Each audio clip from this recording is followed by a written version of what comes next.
As we are less than 24 hours away from the highly anticipated election, I believed it was wise to create this video as a guide to equip you with everything you need to exercise your right to vote without any complications. I urge you to watch the video till the end as it contains valuable information to ensure that your vote is counted accurately. Furthermore, if you haven't subscribed yet, now is an excellent opportunity to do so. By subscribing, you will receive notifications of my upcoming videos. Let's start off with the polling units before we come to the ballot paper bit. Hoping we'll have time for that. Now, 176,606 of them across the country. That's how much focus INEC will have on this day. And there are three ways you can locate your polling unit today, as well as the early hours of tomorrow. The first is to go to the INEC website for verifying your polling unit, and it's there on the screen. You just go to cvr.inecnigeria.org/VVS or the voters.inecnigeria.org, and you input the information. I think is on the previous slide, your state of registration, your name, as well as your first name and your date of birth. INEC said some of the polling units where the movement or the migration was within a particular area. Yeah. But we've also seen people who have complained that their new polling unit is quite distant from their place of residence.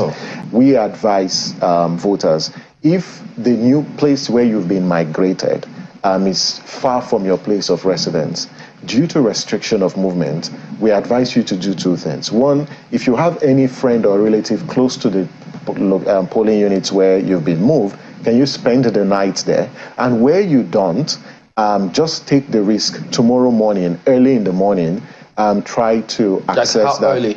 I would say, well, it depends, quite frankly. Voting is expected to start at 8:30. Yeah. The polling units should open at 7, all things being equal. But before 8 o'clock, if you can find your way to the polling unit, go with your PVC and then inform whatever security agents that you find on the way that you're going to a particular polling unit to vote. The voting procedures during an election. Remember that you're qualified to vote if you are a registered voter and your name appears on the register of voters at your polling unit. On each election day, polling stations will open for accreditation and voting from 8:30 a.m. to 2:30 p.m. However, voters on the queue before the close of poll at 2:30 p.m. will be accredited and allowed to vote. Voting at the polling unit will be as follows. Step 1. At the polling unit, join the queue. An INEC official will check if you are at the correct polling unit and confirm that the PVC presented belongs to you. Step 2. An INEC official will confirm if your PVC is genuine using the BVAS. You will be asked to place your finger on the BVAS. Step 3. An INEC official will also confirm you are listed in the voters register. Your name will be ticked and your finger will be inked to confirm that you have voted. If your name is not found, you cannot vote. Step 4. The presiding officer will stamp, sign, and endorse your ballot paper. You will be given the ballot paper rolled with the printed side inwards and directed to the voting cubicle. Step 5. Stain your finger with the ink given and mark the box for your preferred candidate or party. Roll the ballot paper in the manner you are given and flatten it. Step 6. Leave the voting cubicle and drop the ballot paper in the ballot box in full view of people at the polling unit. Step 7. Leave the polling unit or wait if you wish to in an orderly and peaceful manner to watch the process up to the declaration of the result. The result of each polling unit shall be pasted at the unit for everyone to see. Vote wisely and avoid vote buying. What is the BVAS and how does it work? BVAS is the acronym for Bimodal Voter Accreditation System. It is a technological device introduced by INEC in 2021 to promote credible election and prevent election rigging.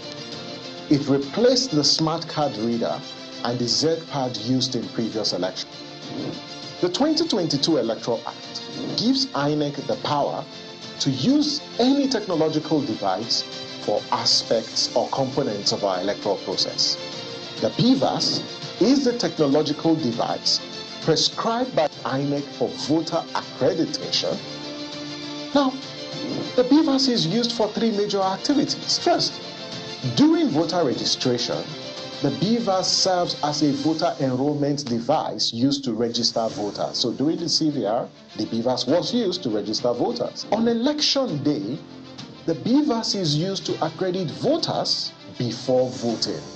And lastly, the BVAS is used to upload and transmit election results on election day. Now, for the purposes of accreditation, the BVAS reads the PVC and it authenticates a voter's biometric. So as a voter, the BVAS is used to authenticate your fingerprints as well as your facial identity before you vote. But beyond accreditation, the BVAS is also used to upload polling units results to the INEC election results viewing portal known as the IREV. To do this, the BVAS is used to capture the image of the result sheet used at the polling unit on election day and immediately transmit the results to the portal. And once the results are available on the portal, you as a voter or as a member of the public can access them. The BVAS does not require internet connectivity to function. And this is against, the misinformation out there. As long as the battery is charged and the device is configured properly, it can function optimally. Internet connectivity is only required for transmission of results. But apart from that, the BVAS doesn't require internet connectivity to function. Thus, via the channels displayed on your screen. How do you thumbprint on ballot papers is our focus or question of the day. To answer this question, it is important to lay a bit of premise. If in the process of casting your vote on election day, your thumbprint falls between two political party symbols, that is, if the thumbprint is not in a box, against a political party, or if the ballot paper is not thumbprinted at all, when all of this happens, such a ballot will be rejected and not counted for any party or candidate. So to avoid a rejected ballot, before the start of accreditation and voting on election day, the election official will take time to demonstrate and explain the voting procedure to all voters who are present on election day. Please ensure this happens before elections at your polling unit. And the reason why this is important is because you should vote properly so your vote will not be rejected. So to thumbprint on the ballot paper, a voter must mark only the designated spot across their preferred political party on the ballot paper. Please note, ballot papers will not have the names or images of candidates running for office. Only the logo and the name of political parties will be on the ballot. So for this, voters must ensure that they use their thumbprint to mark on the designated area, which is often a box, on the ballot paper. The thumbprint must not touch any line and must not be faint. So when you are issued your ballot paper on election day, ensure you press your marked thumbprint into the ballot paper as hard as you can, and ensure you do not smear the ink into another line. You can use your index finger or any other finger to mark your ballot paper, as long as the ink does not stray into another box. Now, after thumbprinting the ballot paper, while still in the voting cubicle, you are expected to carefully fold the ballot paper and proceed to drop it in the appropriate ballot box provided at the polling unit for casting your vote. It is important to note that you can use any of your fingers to thumbprint in the designated box as long as you do not spill or the ink does not stray into another box. Now, it is important to note that on election day, there could be 3 or 2 ballot boxes. And in each of these ballot boxes, you're required to insert separate ballot papers in those ballot boxes.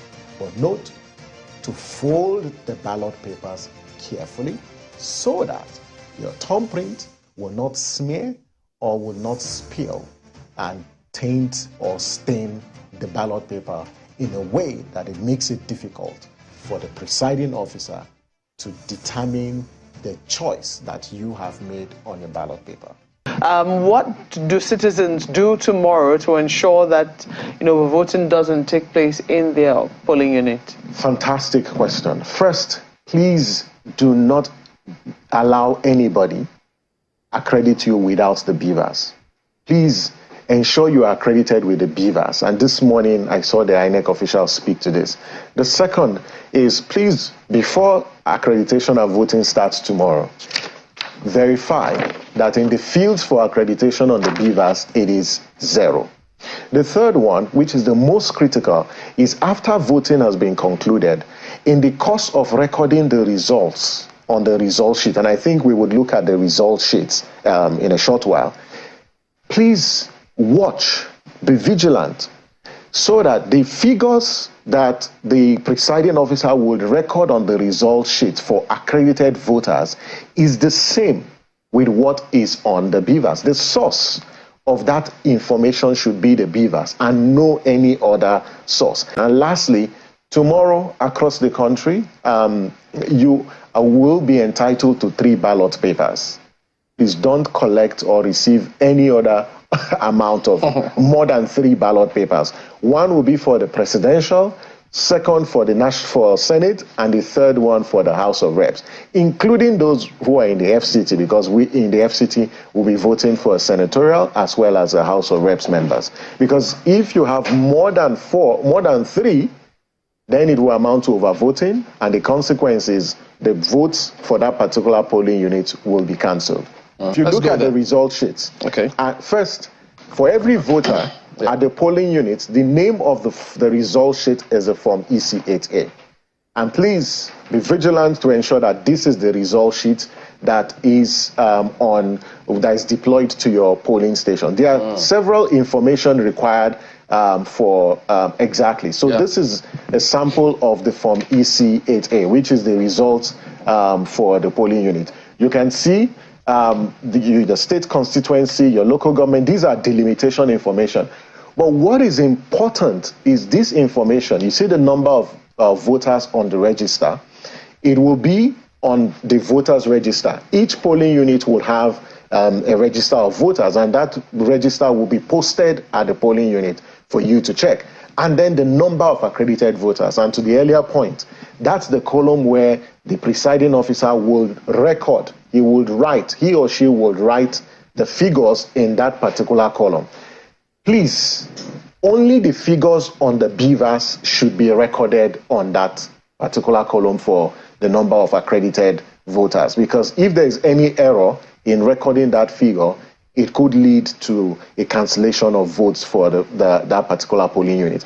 Of course, the number of unused ballot papers, very important, because there will be cases where there will be unused ballot papers because voters don't show up. And the way INEC has planned for this election, the materials and the ballot papers were printed for the 93 million registered voters. So please take stock of the number of unused ballot papers. So like what we've seen in the past, where unused ballot papers will now be used by compromised polling officials working with party agents to vote and use those ballot papers and slot them into the ballot box.